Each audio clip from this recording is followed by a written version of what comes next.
I couldn't do Every it. time, bro. I try not to laugh whenever I do it, bro. But James is always looking at me like, go. It's like That entrance was smooth. oh man, smooth as butter, baby. Yes. Thank you guys. This is another week, man. We're gonna have a really good time, man. We got a special episode for you, man. Another guest coming in here. I'm starting to have more guests than not, man. I'm tired of just being by myself. It's really what it is. Everybody. I mean, that's what we've been doing for the last 5 months. You just got to bring people in. Mm-hmm. Yeah. Bring them into my space. Six feet, but close enough to talk, guys. Everybody to my left, my voice of reason, James Webb. What up? Is here. How you feeling, man? Oh, I'm feeling good. It's been a minute. It has been a minute. When was the last time we did? I think we did a full week. We did a full week. So we're starting to get a rhythm and stuff. But I put out all of season 1 on YouTube now. So. Ooh, yes. Plug the channel. Everybody wants to go see me whine. I watched episode 1, dude. I was like, ew, Look how far we've come. Look how far we've come. Trust me, man. The Reverend was just a little usher back in the day. It's like, wow, I thought that was enough. I know. Yeah, I did. I thought I knew something, but nah, man. I've done a lot of growing in these just 14 episodes, man. But today we have a very special guest. Every time I bring someone on, I don't introduce them. I kind of let them take the wheels here. So please tell us about yourself. Yeah, my name is the Queeny bitch. Oh yeah. I am a gender non-binary stand-up comedian in Chicago. Also a server on the north side. Mm-hmm. Recently back at work, so that's a complicated issue. Congratulations, man. Congratulations. Yeah, I was like, does that feel weird? Yeah, I don't know if I'm happy about it necessarily. Right, because you're back. I've seen restaurants, man. All the people that work in restaurants now are back, but they're like, I shouldn't be here. I mean, luckily they're doing this thing with like these little QR codes, so like people like scan in their orders. So like we don't even like come and talk to the people. We just drop it off and like have a good day. Are you serious? Back in, it's great, man. If my restaurant, man, because my restaurant closed for good, and I tell you what, we did not have the clientele that would have understood QR codes at all. It was. Oh my gosh, dude! A scan something they wasn't even reading the regular menu. Sorry, I'm doing a lot. But. Do I use my phone for this? Yeah. Yes, you do. Yes, you do, please. Times have changed. Yeah. So you're back though. You're doing it. You are making the same amount of money. Like how do you? I mean, I don't know, cause like I just started out on Saturday. So I mean, so far the days have been, they've been pretty good. Okay. I mean, the way they're doing like this, they're doing like takeout, and then like all the takeout tips just come to whoever's working, and it's only like 3 of us. Oh, okay. So I mean, so far it's been pretty good. Yeah. I don't know how it's gonna continue, but we'll see.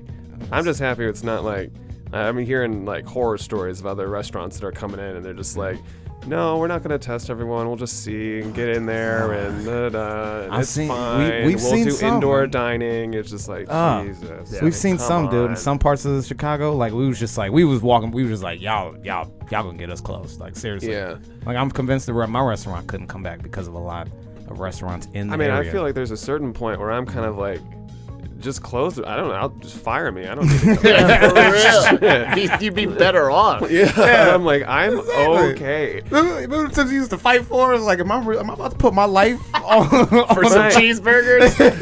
Come on. I mean, that's the thing that like it's just like they're forcing a bunch of people to make a health decision on financial bases. Yeah. Like they're just like, you need to come back, or else we're cutting out your unemployment completely.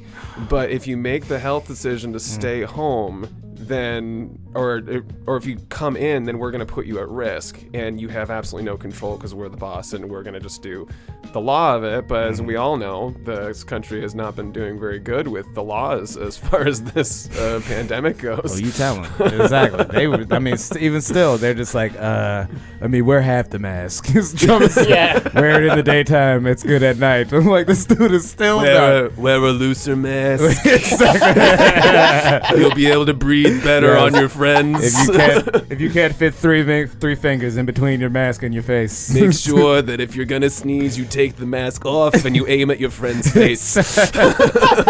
Build their immunity by sneezing. If you're old, don't leave your house. If you live with your grandparents, move out. I don't know where you're gonna go. Oh man, this dude, they have been come back. We were watching a video of his the other day. This nigga was talking about trucks. This nigga had trucks, and he was at giant weights. on each truck talking about like this is how rough life is gonna be, how heavy it'll be under Joe Biden versus me, and it's like, nigga, fuck all that. Mask or no mask, nigga. I was like, I would like to just be weighed down and not floating into the giant ceiling fan. That'd be great. Like, I'll take the weights. That's what I'm saying, dude. Like, all that looks great, dude. That looks just like a Ford F-150 commercial, dude. I've seen this before, bro. Put some sandbags on my shoulder now. Exactly, I don't care. Mask or no mask, dude. Yeah, that's a lot, man. It's a lot to process, dude. So I mean, it's crazy right now. I mean, you can't even tell what's real and what's not. You know, it's like everyone's coming in, they're trying to tell you this shit, and like especially when you're talking about the next stimulus round. I mean, it's just absolutely stupid. They're like, well, we can't pay them that much because it's a disincentive because they're getting paid more than they were before. Right. One, it's not a disincentive because if they decide that they want to stay on unemployment, they get reported to the state and that for refusing work, and then they don't have unemployment anymore. Exactly. They give you a time frame. Right. And two, they're like, well, we don't want them to be, it's not fair that they're making more. It's like, well, the problem is that they are making more because that means they were making starvation wages before. Yeah. Exactly. That's what a lot of people don't understand about. Yeah. It's like, so, and a lot of people, like, especially like in the restaurant industry, people like us, like we have family meal, we have stuff that like they pay for at least one meal a day. Yeah. So the idea that like you take that away and you're going to take away my funds, like, no, that's not going to work. Yeah. I mean, it's ridiculous. I mean, you can't even see what's going on right now. Like you have to look between like 7 different news sources and then figure out what the common threads are, and then like ask a friend and then look around on the street and then maybe you'll figure out what's going on a little bit. He's like, take a classic poll, all right? It's like, do like Family Feud, man. We surveyed 100 people. Mask or no mask, baby. Like, that's how you got to do it, man. Who's this doctor lady? You been paying attention to this doctor lady? This Haitian lady that's like, there is a cure. I'm telling you right now. The demon sperm? The demon sperm. Oh, lady. yeah. I saw that there was something about demon sperm, and I said, that sounds lit. But I don't know. I don't know what they're trying to do. Is that a strain of weed right there? Yo, James, help me find some demon sperm, please. I'll grow you some. It's like, wait, you're saying people are having sex with demons? I mean, that sounds fun, man. I mean, everything you show me, like, with Christianity says that, like, the demons know how to have the fun. Did you not see Scary Movie 2? That girl got turned out, bro. Yeah. I don't want to do shit with an angel. They're just gonna do missionary. That's not fun. Play a harp after. How did you? Can we play some music? No, that's the devil's music. Fine. Exactly. Hand me a cigarette, bro. It's like, where's the sling? This lady, yeah.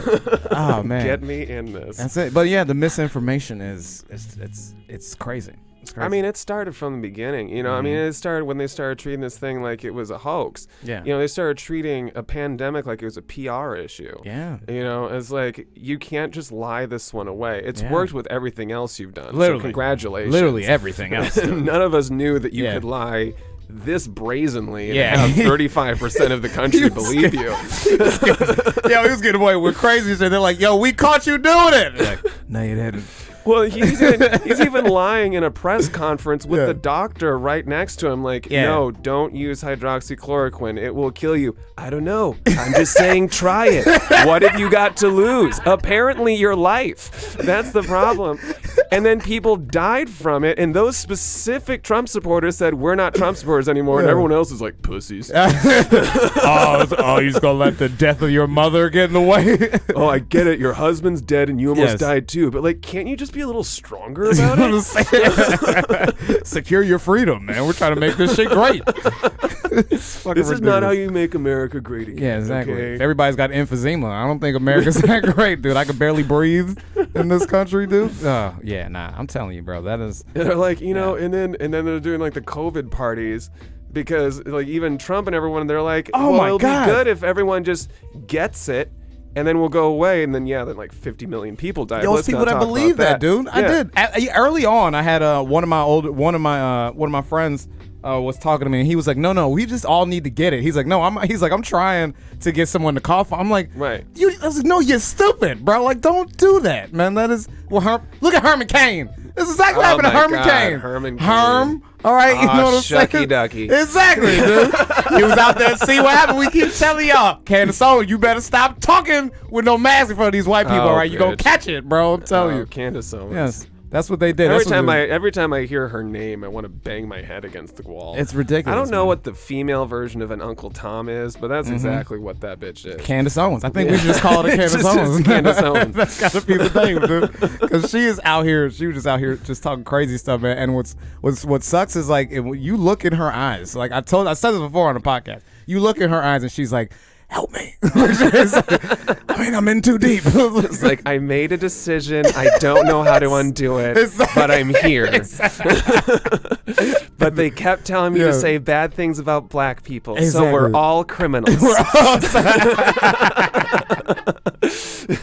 She did this one recently, which was like, well, I think it is very unique in black culture how we're the only ones who will like lift up the criminal voices in our own groups. Yeah. And it's just like, you're pardoning Michael Flynn and Roger Stone right now. Right now. Like right now. Exactly. What color is their skin? I'm pretty sure they're white. And she was using that. I remember because she used that context to. She was talking about George Floyd, and he had served his time by then. Well out of the system, you know what I mean? In his video, I actually just watched the video today of when they first arrested him. Like the moment they walked up to him, he was like, "Dang!" Like he's scared from the minute they walked up to him and was like, "Yeah." So it's like, no, we're not lifting this up. We're calling out an injustice, dude. The officer said, "We're not gonna mess with you, man. Like just calm down. We just want to figure this out." That's what he says, and it escalates to him kneeling on this man's neck and killing him, dude. Well, I mean, he did. I mean, I will say he did commit the capital offense of slightly disrespecting a police officer, which isn't written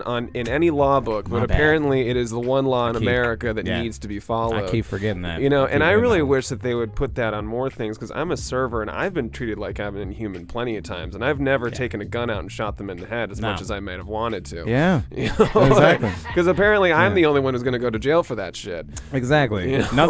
I took so much refuge working at the restaurant I worked at, which was Dick's Last Resort, where you could actually talk back to customers and stuff. Because even though I knew I couldn't, be, physically harmful to them, obviously, or assault them, I know I could tell them exactly. Like if I had to say no to you and get the fuck out, I was saying it, bro. Because like I'm sorry, dude. Like what people in that industry too, just to bring it back to service industry, but it's like they walk into these restaurants and they're like, I'm spending my money here, all right? So I own this place now. Just because I'm buying this food, that's the air they carry. Well, and they think that like. they own you as the staff because obviously they're paying our tips. So their thing is like, I'm your income, so you better please me. It's like no, bitch. Like I'm a human. Yeah. My job is to bring the food to you and explain to you what it is. Exactly. Like I'm not polishing your shoes for you too. Exactly. Yeah. That's how we. Unless you pay me, I'll do it. But like, I'm not good at it. I don't know how to do it. But I'll Google it. I have a price. All right. Hey, trust me. Ain't nothing on this menu. I'm saying I haven't sold my soul. Exactly. Yet.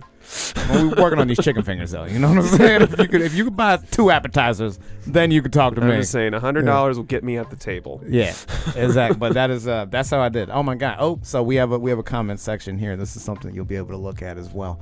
This is my number 1 fan right here, Demi Joe. Demi Joe. Right. Yes. Demi is right there. You know what I mean? Number one fan. After my mother. Can't imagine him working at Dick's Last Resort. Then you haven't seen him at Trigger Warning. I mean, yeah. Oh yeah. Yes, Demi, I have a past. All right, I know. I've been cleansing souls since COVID, but before that, I was young demon sperm. No, it was that's good though. I will say that's something especially when I first met you.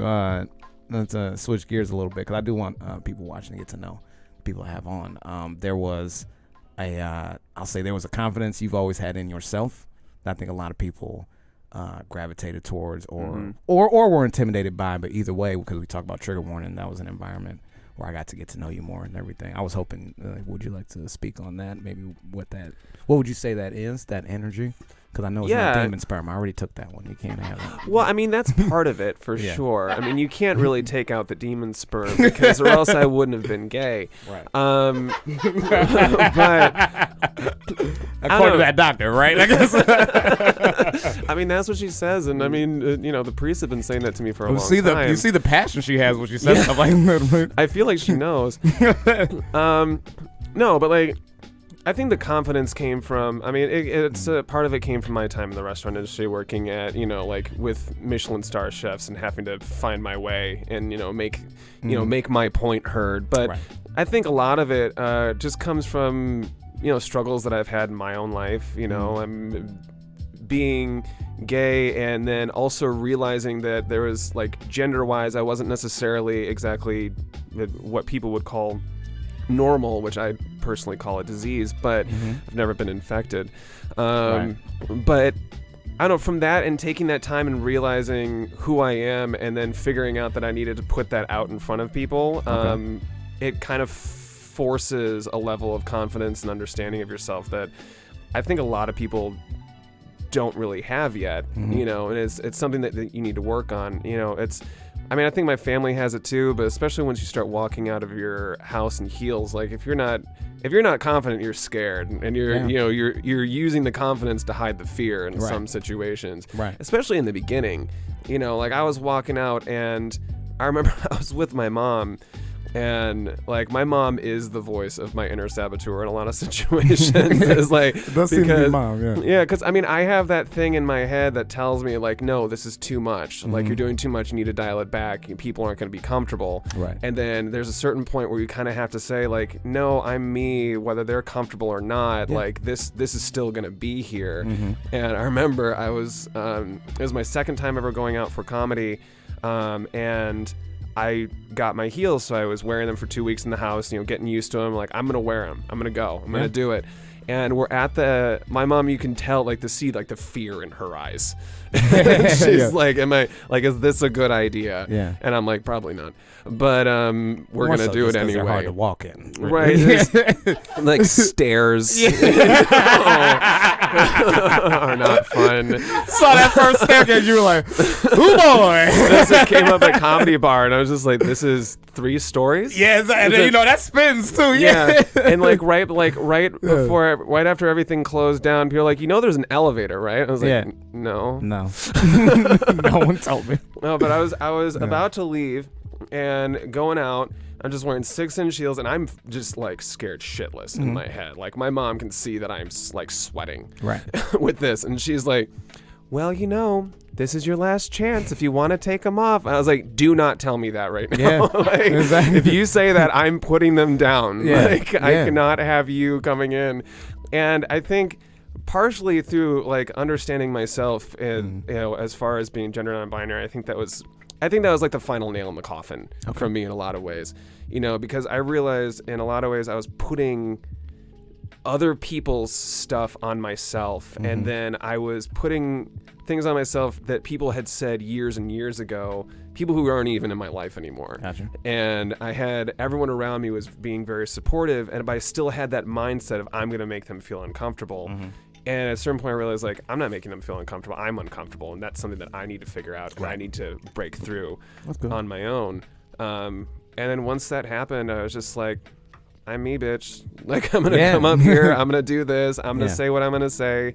If it doesn't work, that's fine, and then like I'll try again tomorrow. Yeah, Had you just started comedy when you were first coming to the mics with us? Trigger Warning was the 4th time I ever went up. Okay. So I had been doing comedy for 2 weeks. Okay. I had been working on it, but as far as like my first day actually going up on a stage and doing shit in front of people, that was my 4th time.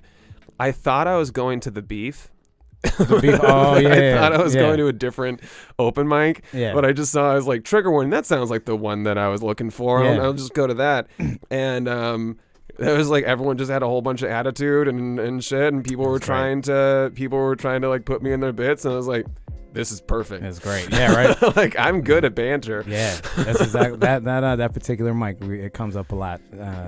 For Chicago, I think that it was good for younger comics, to see like just being in an environment where you just weren't sure what was going to happen. Well, I think it's good because it's it forces you to learn how to adjust. Yeah. You know, because like you go to a lot of open mics and they're all just like, everyone hush, hush, hush, hush, hush, hush. Like, let them do their set, let them do their set. It's like, do you really think the crowd everywhere they go is just going to hush, hush, hush and let them do their set? Exactly. Like, this whole thing is practice. Yeah. So we might as well heckle each other and get used to it. And, you know, feel all these people sitting in there. You're like, clearly all of y'all are waiting your turn. Like, clearly, you know, that's what I hated too. It was like, I know I'm waiting my turn.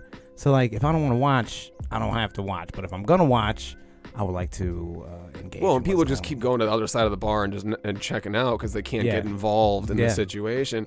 And it's like, and if you can snap back at a stand-up comedian whose like whole lot in life is being witty, you're going to be able to go off on the random audience member that tries to, you know, show you up or whatever. Well, because they don't know what they're doing. So yeah. That's like that was always a thing that I would like.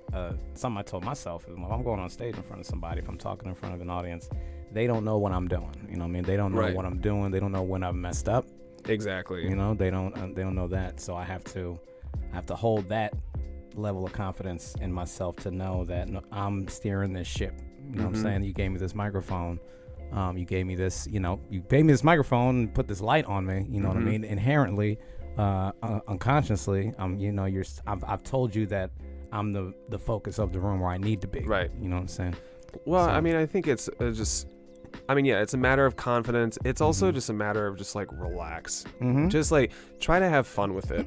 You know, like people go into this kind of thing and they think that they have to be perfect and they think that like it has to be this good, that good, whatever. And then they start. And I think the biggest advice I could give anyone is like, don't compare yourself to others. Like, don't try to be like that guy that you saw that you thought was super funny because their comedy is different than yours. Yeah. You know, like just get really good at whatever your lane is. Do what you find funny. Do what's going to make you laugh and have fun up there, because it's like, I was like, when I was in school and I was in writing classes, it was like, if you didn't care about it when you were writing it, the reader's not going to care about it for you, you know? And like, if I'm not laughing and I'm not having fun, they're not going to laugh and have fun for me. So I do all my preparation, all my shit. Like I write down all my stuff. I'm running it and rehearsing at home.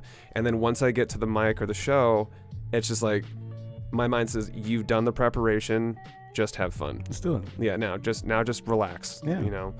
What are you gonna do? Like, it's, I mean, you can apply that to everything in life.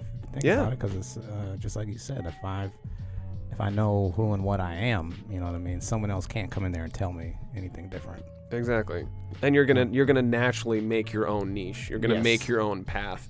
You know, because that's going to be obviously different from someone else. People are going to see that genuine energy and they're going to gravitate towards it. Yeah. They're going to want to bring that in. They're going to have it in things that they're doing. They're going to think of you and things like that. So it's like, and that's, you know, that I feel like I learned that in restaurants, being a manager and going to interviews and people like interviewing with people who are, you know, the top in their industry and getting to the point where I realized like, I know what I'm doing. Like I might not have their skill set, but I have a pretty good one. And like, I'll just talk to them about what that is. Yeah. And you know, when I went into comedy, I mean, I feel like restaurants and comedy are pretty similar. It's just a matter of like, they coexist. It's just like, with that, I was like, I had a shtick that was based around the menu and the food. And it's like, now just take away that as a topic matter. And now I'm just talking about whatever the heck I want to talk about and just format it slightly differently. And boom, there you are. It's still, like you're still an artist. An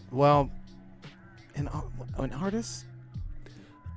I mean, I would say, not necessarily every server, but I do think as comedy, it is. I've seen some bad servers. Every server. That's true. They keep like, you know, we got that one server that's like, hey, can you tell me how many mozzarella sticks are in order? It's like, how long you worked here? Or like, how many? You're like, what's mozzarella? What's mozzarella? You're like, ooh, I can't get you. How does wine? My guest wanted wine. Oh my gosh, man! There's nothing worse than having somebody be like, all right, just give me like 2 options that I can give them that I know that they're gonna want. Because I'm like, you ran into that one Karen that knows her shit, bro. Some people come in here to try to test you, man. Like anyway, I didn't want to vent. What's the difference between Chardonnay and Pinot Noir? Well, Pinot Noir is a red wine, which is darker in color than a white wine.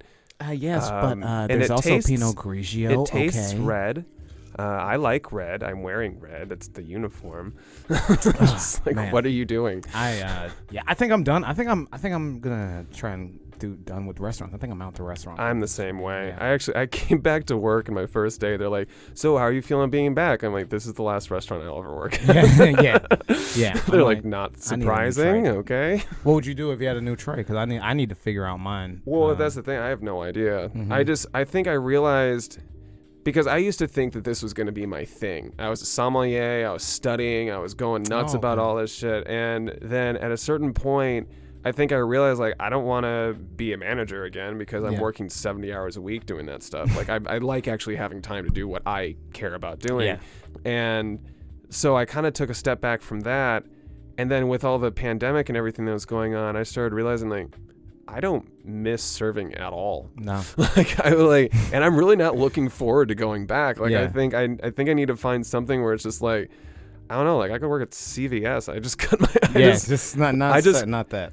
Yeah, I mean, I'll figure something out better than CVS. But I feel you though. I would say that serving is something you should do. I think everyone should do, like, late least teens, once, early yeah. 20s or something. Like, you should have a point in your life where you're working in this industry to see like what people are talking about.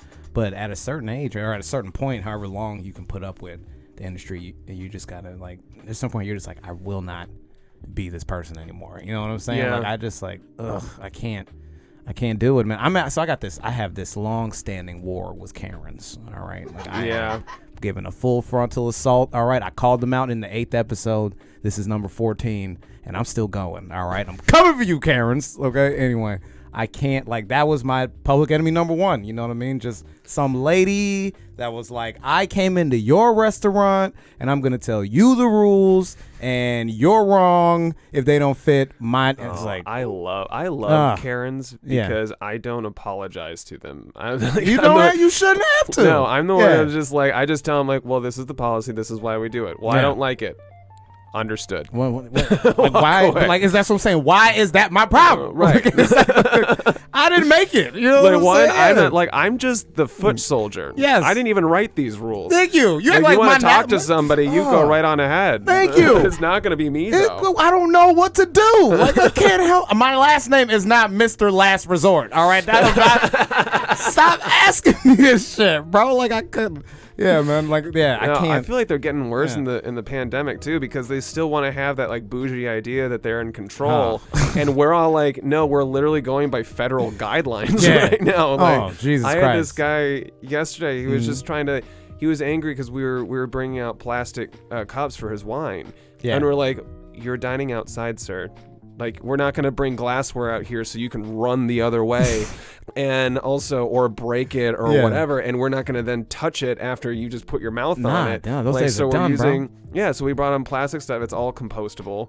And just like, you pour it, do it. We're opening the wine bottle. We're putting it on the table. And he's like, so where are my glasses? Like, they're right in front of you. And he's like, so you're going to give me a French champagne with plastic glassware? I'm like, one, it's not French champagne, it's Middle Eastern, so it's not champagne at all. And See, you don't even know what you're talking about, bro. And it's like, and two, I'm giving you plastic, plastic shit. Yes. Was it? It was that see-through plastic. Yeah. That is top tier. Yeah. Fucking wine ware. All right. I drink out of that at my house now. You can see the bubbles. Thank you. You can see the color of it. What more That's what I'm saying. What more do you want from me? You know it's not poisoned. Exactly. You watch me pour it in. Do you pour at the table? Do you pour? Or do you pour? Well, normally we would, but we don't now Yeah. because we want to make as little contact as possible. Oh, so hell we're yeah, just dude. we're just opening it, put it in the bucket, and here you go, pour it, and have fun. Man, y'all need to get them. You need to get them doggy clips. You know what I'm Yeah. saying? You know them clips? It's just like you put it way up at the end. Serve wine in that. That actually would be. No, you shouldn't do that because I think they would use that as an excuse to entertain them. I don't like that. they would figure something out. Yeah, we fighting back, man. I saw, what was that meme that I saw where it was like the waiter they had on the apron and then they had the sleeves, the gloves, the face coverings, and the mask taking an order, and the meme was like, if this is what you need for someone to serve you some food, like, you need to keep your you really need to stay at home. Like that was the whole. Yeah, I was concept. like, I don't feel like me giving you a burger indoors is an essential job. I don't think you need that. Yeah. You know, like I get you want it, but that's not a freedom. No. And I was like, you're hurting our freedoms. Can you pull up the Constitution and point to the amendment? Thank you. Thank you. Show me the McDonald's amendment. You know what I'm saying? Because I was like, dude, that's why people went. Where was it? Michigan, where they fucking protested the governor. Yeah, that was Michigan for the right to do that. Mm-hmm. Oh my gosh, dude. Oh man, but I can't. I can't hold a sign up. That says, black people are coming out and doing shit, and they're just literally saying, "Hey, can you please stop killing us at disproportionate numbers to other people?" And they're like, "Oh, you're disrespecting the nation." The radical left with more unreasonable demands. Jesus, I can't.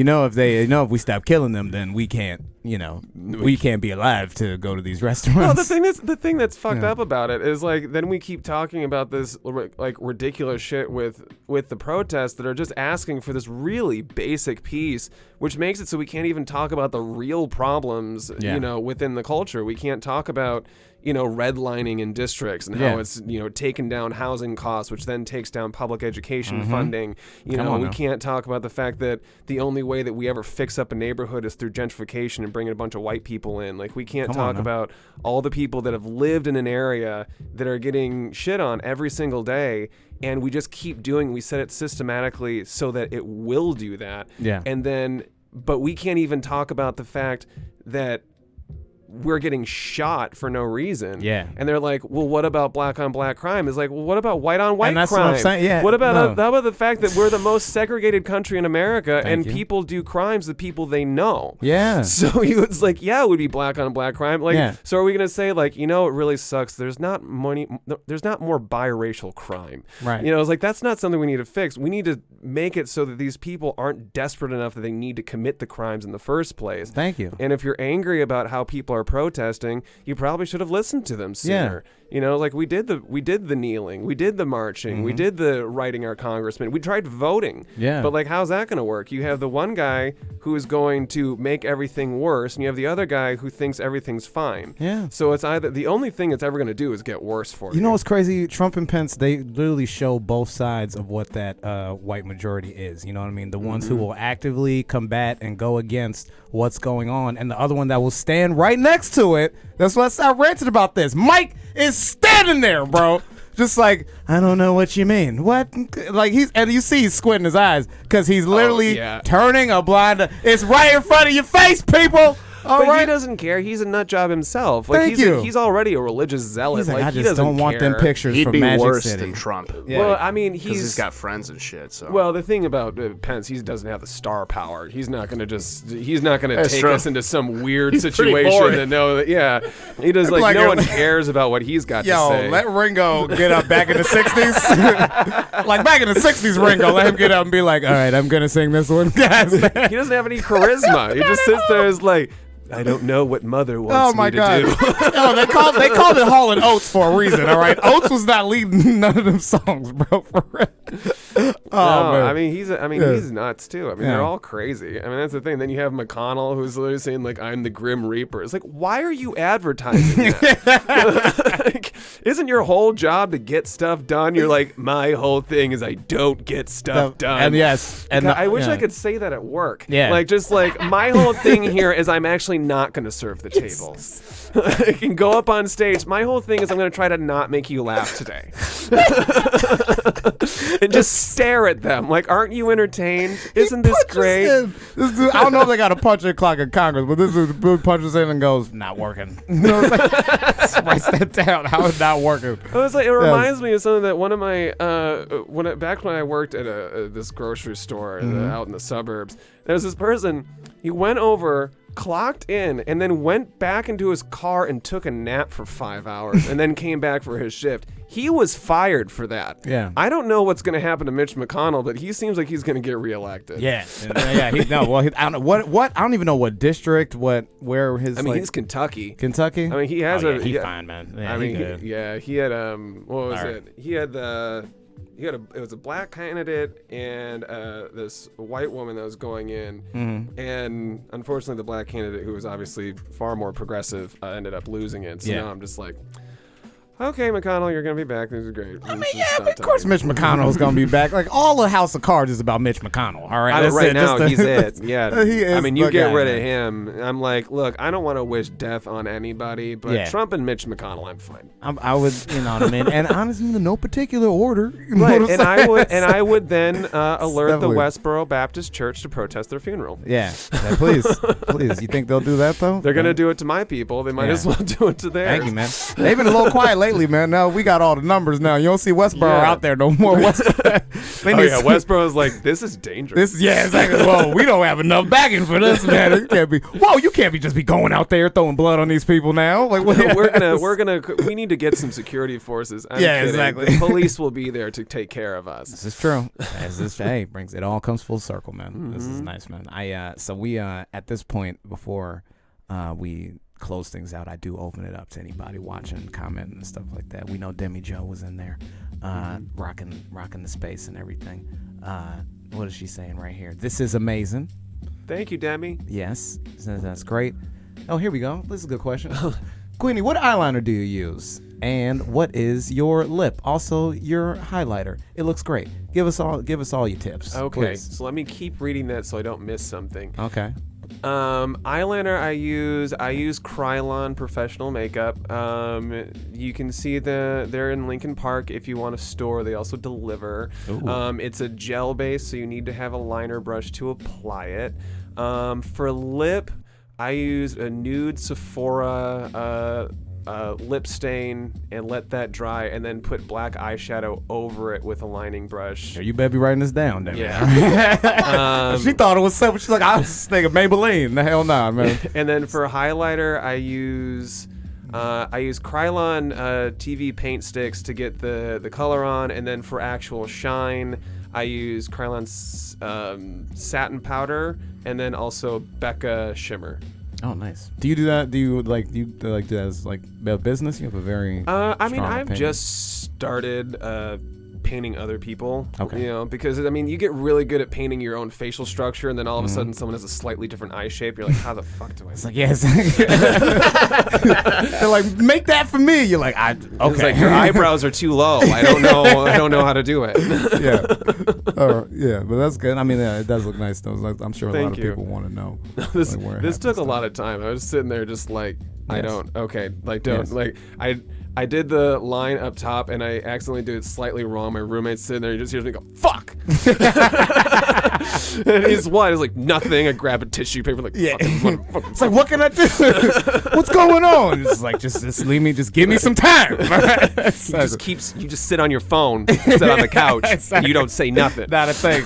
You don't see a damn thing. That's amazing, man. Well, look, it worked. It looked great, and obviously people like it and things like that. At least Demi Joe. Yeah, Demi Joe likes. A lot of people do watch, man. We stream on a lot of different sites, platforms. So people comment on different places. We don't always see it. We do apologize if we can't, but at the end of the day, we're glad that we can bring somebody on here every week, or even if it's just me to unload and let people sort of connect with us. So before we wrap up, you get your own little sign off, one little last piece of information you want people to take home, anything you want to say to them before you leave, and then I'll wrap things up for us, man. Yeah.